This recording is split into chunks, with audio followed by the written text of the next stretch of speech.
What's going on with you? Yesterday, I did a little bit of my podcast, When a Black Man Say It, the Angry Black Man Show, and some students wanted me to finish my part about cancer.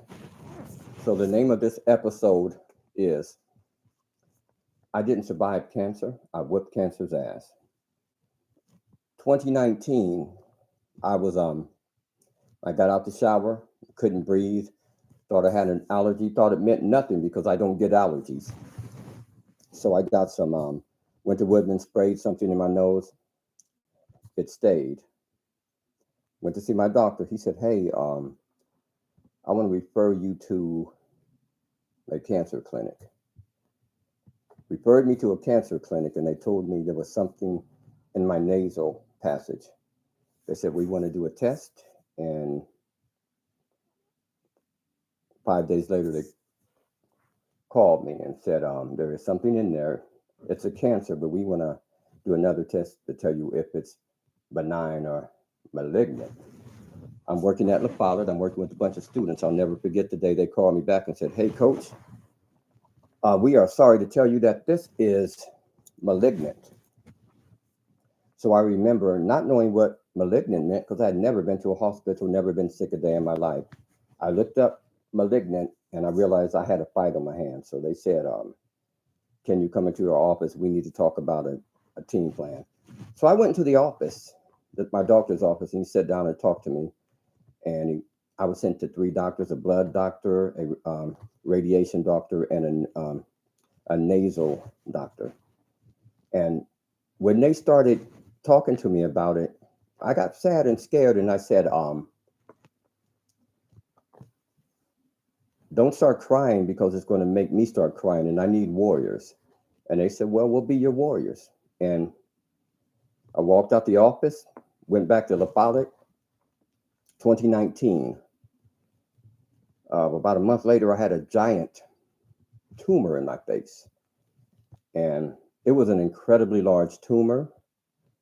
And me being ignorant, I still did not know what it was. And I don't mean ignorant in a black or in a bad way or a gloomy way or a negative way. I meant ignorant in a just a lack of knowledge and the arrogance that men have about their health, their mental health and their health. So every day I would come to work with an ever increasing tumor that would sometimes go down through the chemo treatment I was getting. And family, every day with that tumor getting bigger and smaller depending on the efficacy of the tumor operation, the chemo, the students would show concern but never malign me. They would always support me. They would say, "Whatever it is, coach, we're going to be here for you." Now, the interesting part of this family is that there was a certain principal. He would clown me every day, knowing I had cancer, and he would talk about me every day. And finally, I said to him one day, I said, "Hey, didn't you tell me your mom had cancer?" And he said, "Yeah." "And you said she survived it, right?" He said, "Yeah." I said, "So why are you mocking me every day for having cancer?" I said, "I just want to know before I swing on you every day for about 3 weeks. You wait till teachers walk by and then you will try to highlight what I'm battling. Have you ever thought about how it makes me feel?" He called me up that night and said he was very, very sorry. And I said, "I know you're sorry. Just be smart about the dumb stuff you say to people." But family, I want to tell you, every day students uplifted me. This was 2019. As I was nearing Christmas break, some of the lovely people that worked there were telling me there's some steps I'd have to do, long-term disability and everything. Because once again, I had never been in the hospital. So I got a lot of support from people. And I remember one day when I was in a funk, and I walked up to Officer Rod Johnson, who's a lovely human. I believe he has a son in the NBA. And I asked him one day in his office, I said, "Rod, why me?" I said, "Why me? All I do in the community is help people. Why me?" I said, "Rod," I said, "I might lose an eye from this." The doctor told me that there was a chance that this thing was trying to enter my brain through my left eye. Now you'll know why, because I know what you're thinking. And Rod said to me, he said, "Coach, not only are you one of the strongest men I know, You are one of the strongest black men I know. So whatever it takes for you to stay alive, you're gonna be all right.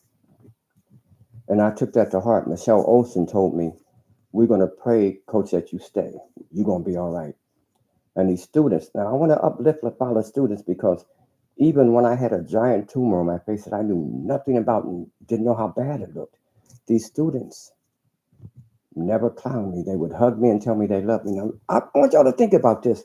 The very next time you go into talking about students and minimizing students, and especially these phenomenal Apollo students.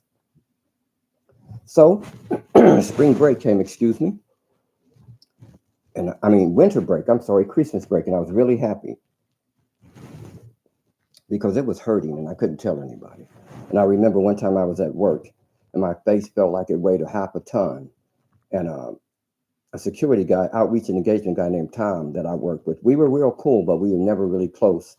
And I said, "Hey, Tom," because I was known for never leaving my feet and always, I said, "Hey, Tom, can you go get me something to drink?" He said, "Why can't you go get it?" And I said, "Brother, I'm tired." And Tom looked at me. He looked at my face and he said, "I got you, coach. Tom, I love you. Thank you for that. And I just want to uplift you, Tom, because you came through for me that day and you looked at me and you felt some love. And I want to honor you for saying that. Thank you, Michelle. Thank you, Rod. Thank you, every LaFolla student. Once again, I know I repeated myself, but I'm going to keep doing it because I want everybody to understand the greatness of these students of every color. So, Christmas break, I remember the day before Christmas break, I told myself I get to sit down and not move because I wasn't sharing with anybody how much pain I was in. I was in so much pain that when I went to the restroom, just the steps would jostle the tumor and would be so painful that I had to create a cadence just to get there. I would always walk to the bathroom. I would go, because I was in that much pain. Little did I know the 2 weeks Christmas vacation were the most painful and most challenging thing I've ever dealt with in my life.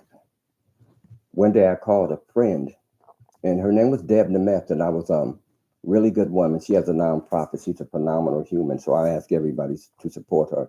Deb Nemeth is probably a 70-year-old white woman who is a really good friend of mine. And I said, "Deb, I'm ready to die."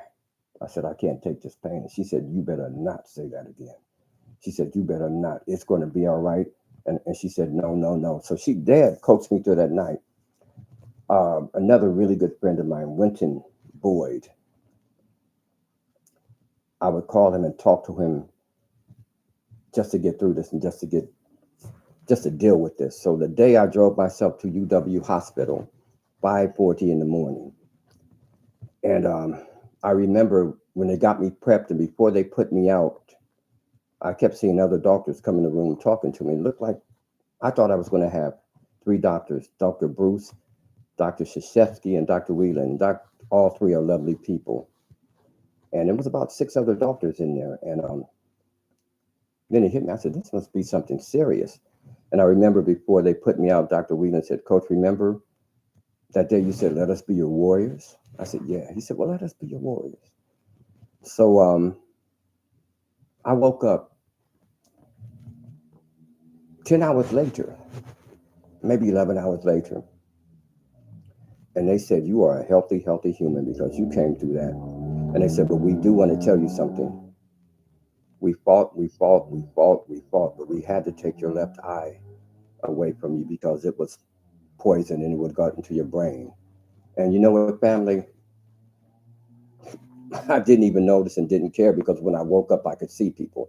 No, I didn't know I looked like a bad Merlot because I was purple and red and my face was the size of a 3 or 4 basketballs. I didn't know how badly I looked, but I felt like I was a king because I got through this thing. So to continue with my journey, because I know y'all staring and asking me, why ain't one of his eyes blinking? It's who I am, people. And I love who I am. And you don't have to accept me because I accept me. This is how I am now. This is how I'm walking and talking. So either love it or not, I'm still love you. So let's talk about my journey after that. I was subjected to maybe a period of both radiation and chemo at the same time. And at some point, I got down to maybe 106 pounds. And every day, good people in my life would tell me,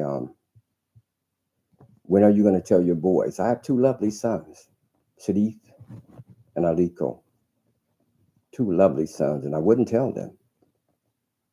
Didn't know how to tell them because, see, I got locked into that black man, strong, rigid black man that doesn't communicate and can. All you have to do is get through everything in life by taking a little Robitussin. And y'all heard that Chris Rock joke.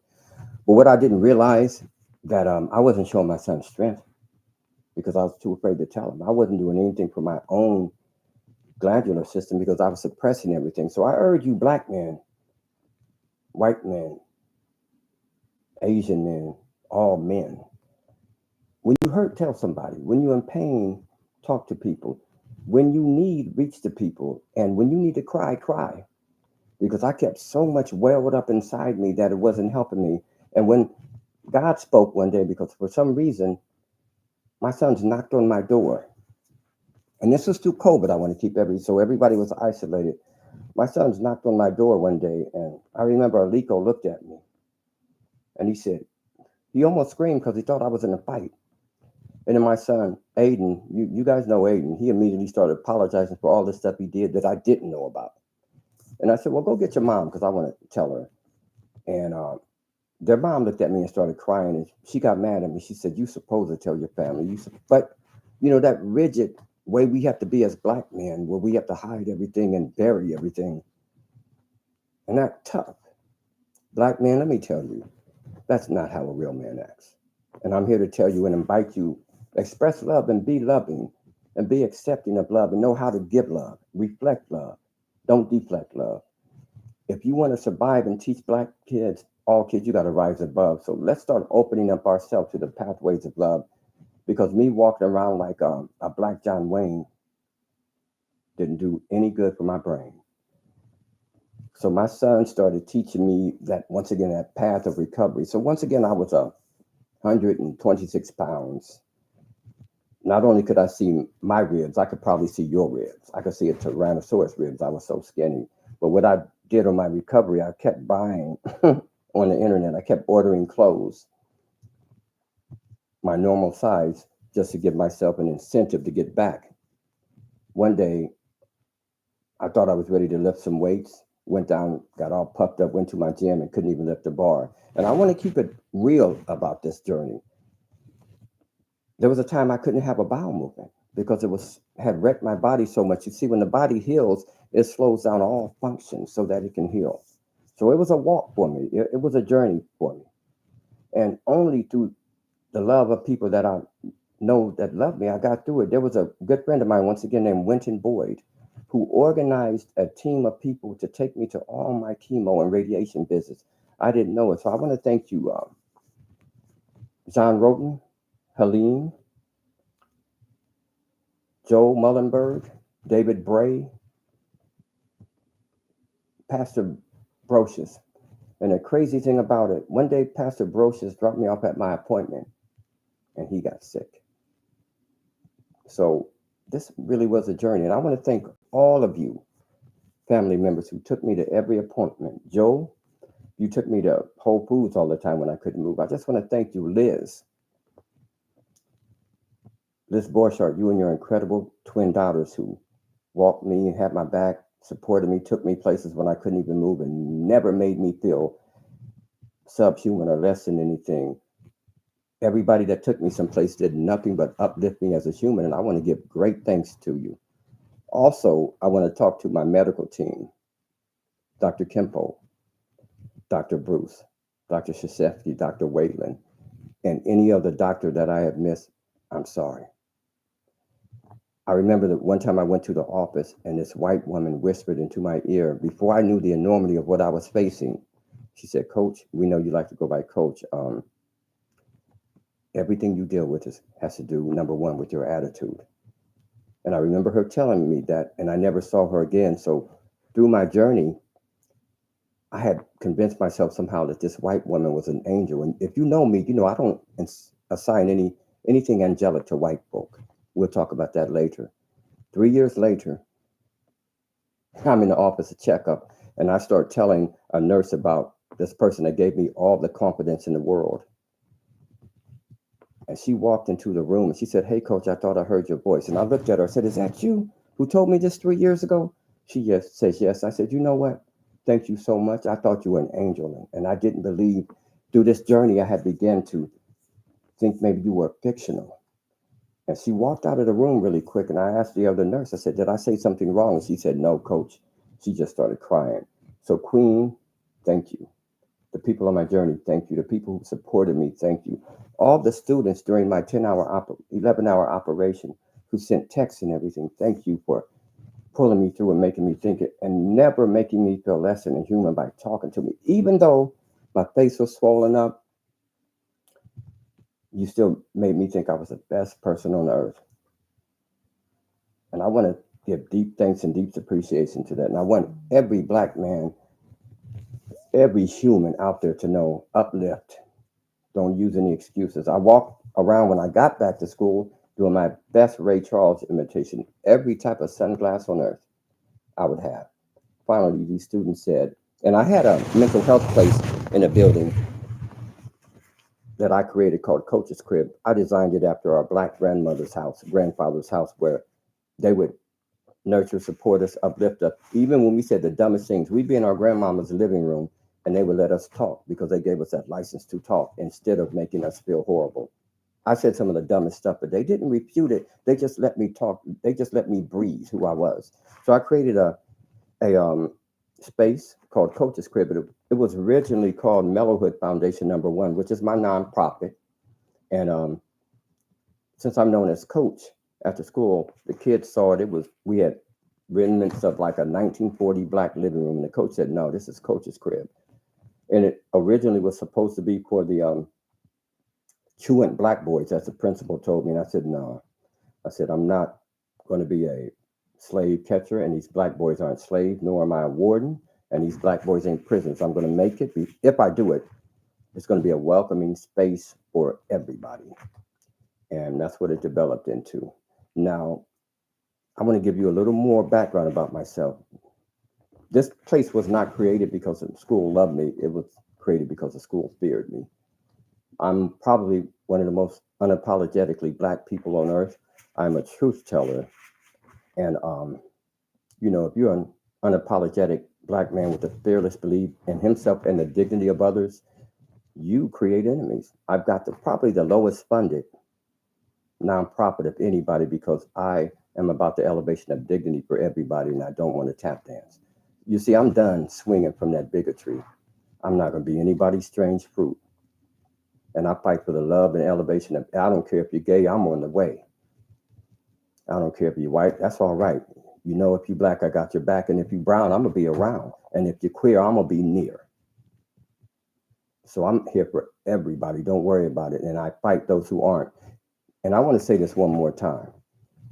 All of us, let's elevate the love we have collectively because nobody's pain individually is individual pain. Each culture must lift every culture because all cultures are about of each other. But I'm meandering, I'm going to get back on it. So the journey cancer was this. As I kept moving, and I was afraid to look at people, and I kept looking around, these students told me, they said, "Coach, we know you got one eye. Will you quit playing with us?" So once again, these incredible acknowledged students allowed me to be a better human. And I want all of you parents who sometimes get a tad bit pedantic about your children and think you know everything, instead of preaching, sometimes try to reach. Because I was a student and these teachers wasn't teaching, but these kids were teaching. So don't ever let your ego extend your reach. These students taught me everything. They blessed me with their benevolence. So I'm here because of my incredible sons. I'm here because of the incredible Zari, Lydia, Gemini, of course, my two sons, Sharif and Aiden, Aliko and Dahani, because we have 4 names for them all. I'll get into that later, but I have 2 incredible sons that know they're kings. I also have a daughter named Zari who knows she's a queen. Gemini, Jasmine Simpson, Lydia Hawk, all the people in the crib, Drew, that lifted me up. I love you. And I'm here because of your benevolence. My son just told me to quit talking. Audience, can I keep talking? So I just want to say, I'm going to make this short. And I mean this, black men. Black men, we are too rigid. We are too hard. A real black man and a real superhero was somebody that reads. A real strong black man is somebody that is not afraid when he bleeds. A real black man is somebody that looks at someone and say, "Hey, I need help." And I want to tell all you black men and every man out there, if you are dealing with some type of illness that shakes you to your core, I'm going to be there for you. I'm going to lift. Let us heal the rift. I'm going to stand there for you. I'm going to demand there for you. I'm going to advocate for you, and I won't be late for you. Black men, I love you. Black people, I love you. Black world, I love you. I did not survive cancer. I whooped cancer's motherfucking ass, and I'm out.